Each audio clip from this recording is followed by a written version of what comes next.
दोस्तों, जो भी अभ्यर्थी केंद्रीय विद्यालय में टीजीटी पीजीटी पीआरटी पोस्ट के लिए तैयारी कर रहे हैं वो इस वीडियो को निश्चित रूप से पूरी देखना, क्योंकि काफ़ी इंपॉर्टेंट इन्फॉर्मेशन मैं इस वीडियो के माध्यम से आपके साथ शेयर करने वाला हूँ।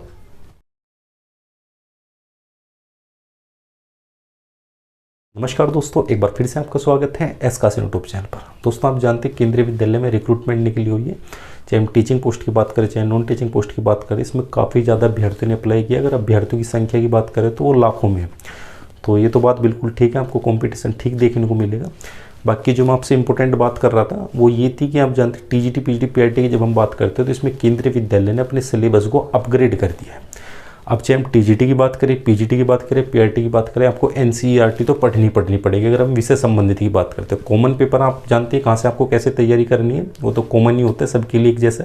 लेकिन विषय संबंधित की बात करते हैं, सब्जेक्ट स्पेसिफिक की बात करते हैं, तो आपको एनसीईआरटी पढ़नी पड़ेगी। और इन्होंने बिल्कुल जो इंडेक्स होते हैं ना, वैसे के वैसे ही इन्होंने अपने ऑफिशियल सिलेबस में जारी कर रखे हैं। अब दोस्तों, एनसीईआरटी की जब बात हो रही है तो मैं आपको ये बताना चाह रहा था कि एनसीईआरटी में भी हमें गलतियाँ देखने को मिल रही है। मैं ये नहीं बोल रहा कि सभी पुस्तकों में आपको गलतियाँ देखने को मिलेगी, कुछ ही पुस्तकें जिसमें गलतियाँ देखने को मिलेगी। और ऐसी भी बात नहीं, गलतियाँ बहुत ज़्यादा देखने को मिलेंगी, बहुत ही चुनिंदा गलतियाँ देखने को मिल रही है। एग्जाम्पल के लिए टीजीटी संस्कृत का अगर मैं आपको एग्जाम्पल दूं, आप जिस भी सब्जेक्ट के लिए अप्लाई करें आप अपने हिसाब से देख लेना, लेकिन एग्जाम्पल मैं आपको टीजीटी संस्कृत का दे रहा हूं। अब इन्होंने जो ऑफिशियल सिलेबस में एक बुक लगाई है वो एनसीईआरटी की भी बुक है, 9th और 10th क्लास की कॉमन जो ग्रामर की बुक है, वो व्याकरण विधि नामक एक बुक है, वो लगा रखी है। अब उसमें मैं देख रहा था दोस्तों, मुझे उसमें एक छोटी सी गलती देखने को मिली। गलती तो छोटी सी है लेकिन गलती का लेवल ठीक ठाक है।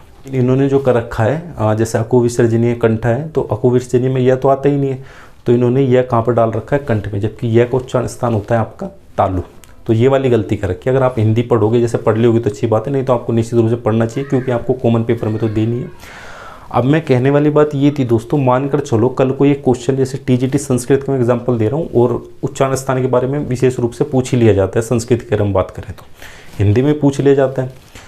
तो अगर मानकर चलो ये क्वेश्चन कल को आ जाता है, अब मैक्सिमम अभ्यर्थी तो इसका आंसर सही करके आएंगे, क्योंकि ये तो नॉर्मल सी बात है, सभी अभ्यर्थी क्वेश्चन ये पढ़ के चले जाते हैं, इसका कंसेप्ट उच्चारण स्थान वाला।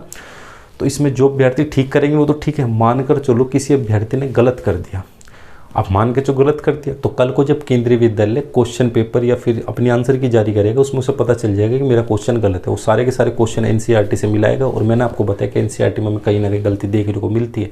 अगर कोई सा भी ऐसा क्वेश्चन फंस गया, जैसे कि एग्जाम्पल मैंने आपको उच्चारण स्थान का दिया, तो इसमें तो डायरेक्ट वो कोर्ट में चले जाएगा। अब दोस्तों, गलती जो एनसीईआरटी में करी गई है, ये जिन्होंने एनसीईआरटी बनाई है, आपको शिक्षकों द्वारा एनसीईआरटी बनाई जाती है, ठीक है। तो जिन्होंने भी एनसीईआरटी बनाई उनकी कोई गलती नहीं है। ये दोस्तों गलती है जिन्होंने एनसीईआरटी को प्रिंट करा है। प्रिंट करने में वहाँ पर गलती हुई है, लेकिन वो अभ्यर्थी जिसका क्वेश्चन जो गलत करके आया था, लेकिन एनसीईआरटी में जो गलत करके आया था वही उसका क्वेश्चन है, तो वो तो डायरेक्ट कोर्ट में चले जाएगा। आप जानते हैं किसी भी रिक्रूटमेंट की हम बात करें, मैक्सिमम रिक्रूटमेंट में कोई ना कोई क्वेश्चन को तो चैलेंज किया ही जाता है। केस वेस तो चलते रहते, लीक वीक तो आज अभी जो रीट का आपका एग्जाम था वो भी आपका लीक हो गया, तो ये तो भारत में नॉर्मल सी बात है। तो क्वेश्चन कोर्ट में जाएगा। कोर्ट में जब जज साहब के सामने एनसीईआरटी का प्रमाण रखेगा, तो वहाँ तो वो भी उसे झुठला नहीं पाएंगे।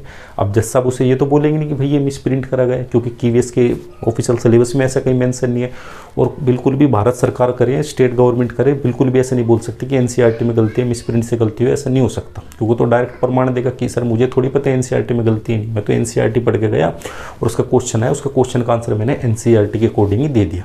तो ऐसे में तो उसे 1 नंबर मिल जाएगा। तो दोस्तों, इसमें अब अभ्यर्थी क्या करेंगे, अपने क्वेश्चन पेपर की जो आंसर की जारी की जाएगी केंद्रीय विद्यालय की तरफ से, उसे चेक करेंगे। उसमें जितने भी उनके क्वेश्चन गलत होंगे डायरेक्ट उन्हें एनसीईआरटी से मिलेंगे। भगवान न करे कोई ऐसा क्वेश्चन फंस जाए कि जो एनसीईआरटी में गलत दिया और डायरेक्ट उसे लेके कोर्ट में चले जाएंगे और फिर उन्हें भी उस क्वेश्चन के मार्क्स मिल जाए। इसमें जो पढ़ने वाले हो तो ठीक है, जो नहीं पढ़ के जाएंगे उन्हें भी मार्क्स मिल जाएंगे। और दोस्तों, इसमें मार्क्स की बात नहीं, इसमें उसकी ज्ञान की बात है। जो भी शिक्षक बनेगा, ठीक है, वो एनसीईआरटी के अकॉर्डिंग पढ़ के गए, मानकर चलो इस बात का नहीं पता होगा, जैसे एग्जाम्पल मैंने उच्चारण स्थान का दिया, भविष्य में कल को जब वो टीचर बनेगा तो शायद से कुछ दिन तो दोस्तों वो उसे वही पढ़ाएगा, और इसमें अभ्यर्थी जो विद्यार्थी होंगे आपके समक्ष, उनमें भी गलत ज्ञान जाएगा।